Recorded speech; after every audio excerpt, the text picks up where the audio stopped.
عام طور پر ایک رجحان جو ہے ہمارے ملک میں، تو اب ہر ایک کا رجحان یہ ہو گیا ہوا ہے کہ اور وہ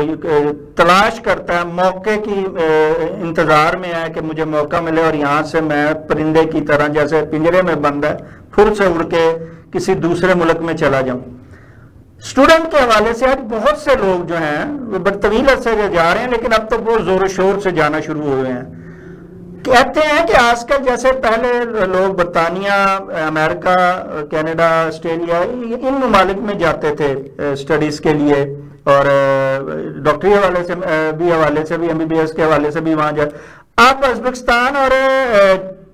چین کے حوالے سے زیادہ لوگوں کا رجحان ادھر ہو گیا۔ ایک تو میرا خیال ہے قریب ہے، دوسرا شاید آسانی۔ آپ کیا سمجھتے ہیں، کیا ادھر زیادہ مواقع ہیں اسٹوڈنٹ کے لیے کہ لوگ ادھر کا رجحان بڑھ گیا ہے، یا کیا ایسی وجوہات ہیں، اور کیا آپ سمجھتے ہیں کہ کیا واقعی ایسے ہیں جس کے بارے میں آپ آگاہی دے سکیں نئے لوگوں کو، نئے اسٹوڈنٹس کو؟ سر اس طرح ہے کہ جب ہم اسٹوڈنٹس کی بات کرتے ہیں یا ایجوکیشن کی بات کرتے ہیں تو پہلے یہ تصور اپنا جو ہے وہ کلیئر کرنے کی ضرورت ہے کہ یہاں پہ صرف میڈیکل کی تعلیم میں لوگ آ رہے ہیں، یعنی کہ ایم بی بی ایس کرنے کے لیے، بی ڈی ایس کرنے کے لیے اور ایم ڈی کرنے کے لیے، جسے جنرل میڈیسن کہا جاتا ہے۔ اور چائنا میں بھی بالخصوص جو ہے اسی کیٹیگری میں زیادہ اسٹوڈنٹس جاتے ہیں۔ چونکہ پاکستان کے اندر میڈیکل کی تعلیم جو ہے اگر میرٹ آپ فلفل نہیں کر پاتے، یعنی کہ ایک بچہ اس نے F S C pre medical کر رکھا ہے اور وہ پاکستان میں ڈاکٹر بننا چاہتا ہے، تو اس کے لیے جو P M N D C ہے اس نے ایک ایم ڈی کیٹ کا ایگزام رکھا ہے، بچے اس میں اپیئر ہوتے ہیں، اور وہ اتنا ٹف ہوتا ہے کہ اگر آپ کے پاس صرف 6000 سیٹس ہیں یا 6200 سیٹس ہیں پورے پنجاب کے اندر، تو اس امتحان میں بعض دفعہ 2 لاکھ اور بعض دفعہ 2 لاکھ سے زیادہ طلبہ اس میں اپیئر ہوتے ہیں، اور سیٹ صرف 6000 ہے، یعنی 1,94,000 جو اسٹوڈنٹس ہیں ان کو ایڈمیشن نہیں ملے گا، یہ تو کنفرم ہو گئی نا بات۔ تو وہ پھر طلبہ یہ سمجھتے ہیں کہ اب ہمیں کہاں جانا چاہیے، اور اس کے لیے یا تو پاکستان میں پرائیویٹ میڈیکل کالجز کا وہ رخ کرتے ہیں جن کی فیسیں کروڑوں میں ہیں اور بہت زیادہ ہیں، اور وہاں وہ اتنی زیادہ فیسیں نہیں دے سکتے۔ پھر وہ کہتے ہیں کہ وہ ایسا کون سا ملک ہو کہ جہاں پہ تعلیم بھی انگلش میڈیم میں ہو اور اس کی ڈگری پاکستان میں جب ہم واپس آئیں تو وہ بھی تسلیم کر لی جائے۔ تو اس کے لیے وہ پھر چائنا، ازبکستان یعنی سینٹرل ایشین اسٹیٹ میں جو میڈیکل یونیورسٹیز انگلش میڈیم میں پڑھا رہی ہیں یہاں وہ ایڈمیشن حاصل کرتے ہیں۔ اور باقی جو ایجوکیشن یا باقی اسٹوڈنٹس کے لیے سپوز کوئی آئی ٹی میں آنا چاہتا ہے، کامرس میں آنا چاہتا ہے یا کسی اور پروگرام میں آنا چاہتا ہے، تو اس کے لیے تو یہاں پر گنجائش نہیں ہے، چونکہ یہاں پہ رشین لینگویج استعمال ہوتی ہے، روسی زبان میں پڑھایا جاتا ہے، صرف میڈیکل کی جو تعلیم ہے وہ انگلش میں پڑھائی جاتی ہے، اور اسی میڈیکل کی تعلیم کے لیے پاکستان سے جو اساتذہ ہیں ان کو بھی یہاں پر لایا جاتا ہے، اور ان اسٹوڈنٹس کے لیے ان کی رہائش کے لیے ان کے کھانے کے لیے انتظامات کیے جاتے ہیں۔ لیکن جو باقی کائنڈ آف ایجوکیشن ہے اس میں میرے خیال میں یہاں پر طلبہ نہیں آتے، اس کے لیے وہ جاؤ آپ نے پہلے ذکر کیا کہ آسٹریلیا، کینیڈا اور انگلینڈ وغیرہ یا یورپ میں جاتے ہیں۔ اچھا، یہ جب وہ وہاں جاتے ہیں انگلینڈ یا ادھر، یہاں تو ایم بی بی ایس جو یہاں کر کے ڈاکٹر جاتے ہیں ان کی ڈگری کو نہیں مانا جاتا، وہاں انہیں امتحان دینا پڑتا ہے، اس کے بعد اپنی ڈگری کو جو ہے وہ منوانا پڑتا ہے، اور پھر اس کے بعد جا کے وہ وہاں پہ جاب کر سکتے ہیں یا آگے فردر ایجوکیشن جو ہے وہ اس فیلڈ میں حاصل کر سکتے ہیں۔ لیکن جو اصل مسئلہ ہے وہ یہ ہے کہ عام طور جب سے رجحان بڑھا چائنا کا، ازبکستان کا، تو یہاں کے لوگوں نے اس ڈگری کو، ان کی ڈگری کو بھی قبول کرنا چھوڑ دیا۔ اس حوالے سے یہ کیا خبر میں کتنی حقیقت ہے، اور کیا واقعی ایسا ہے کہ ان کی ڈگریوں کے حوالے سے جو اب وہاں جو بچے جا رہے ہیں اور اپنے استطاعت کے مطابق تعلیم حاصل کر کے ڈاکٹر بن کے یا میڈیسن کر کے واپس آتے ہیں، تو ان کی ڈگریوں کو یہاں قبول نہیں کیا جا رہا، ان کو یہاں ملازمتیں نہیں دی جا رہی ہیں؟ تو کیا پہلی بات یہ کہ کیا واقعی ایسا ہے، اور اگر ایسا ہے تو اس کے لیے کیا ہونا چاہیے؟ دوسرا، اگر وہ وہاں رہتے ہیں تو ان کے لیے کوئی وہاں مستقبل میں چانس اچھے ہیں کہ انہیں وہاں جو ہے وہ اچھی جابز مل سکیں یا وہاں نیشنل ہو سکیں؟ جی سر، جو آپ کے سوال کا پہلا حصہ ہے میں اس کی طرف آتا ہوں کہ Pakistan medical and dental council نے واقعی میں ایک نوٹیفیکیشن ایشو کیا ہے غالباً 8 اگست کو، جس میں انہوں نے یہ کہا ہے کہ بھئی جتنے بھی انٹرنیشنل